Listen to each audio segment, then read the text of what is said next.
You're watching FAnews, coming to you from the Chubb Business Lounge at the 2016 ISA conference at Sun City. We are talking to Dallas Booth from the National Insurance Brokers Association in Australia, and we are talking about the often controversial topic of regulatory reform. Welcome, Dallas. Hello. Hi, Jonathan. Australia's obviously been through the challenges that we are currently facing. Can you please discuss the period of uncertainty that existed among brokers while they were waiting for RDR to be implemented in the Australian markets? Well, there's two aspects. Australia already has Twin Peaks. So on our prudential side, things have been working pretty well. We haven't had big failures. We've survived GFC. All of that's working well.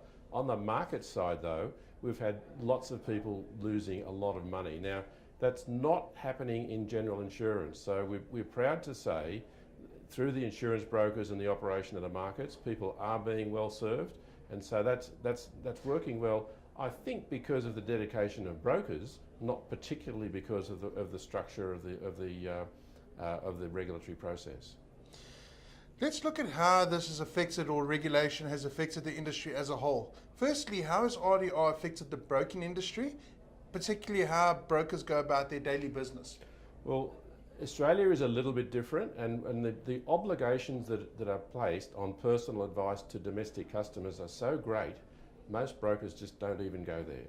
So overwhelmingly, domestic insurance is sold directly from the companies, and so from the insurance companies. So brokers are not greatly involved in that space at all. So the domestic space is not a huge issue in general insurance. It is a big issue in life insurance, financial planning, investments, but not so much in general insurance.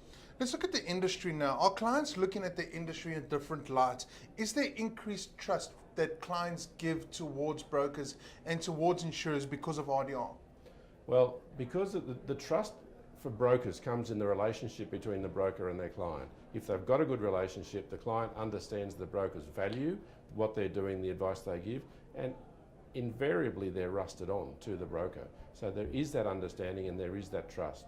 In the area of insurers, that hasn't been the case. In 2011, a lot of insurers really did a very poor job in helping people with flood claims or flood insurance. The industry has improved itself since then, but there have been times when the industry position has, the trust in insurers has been at risk.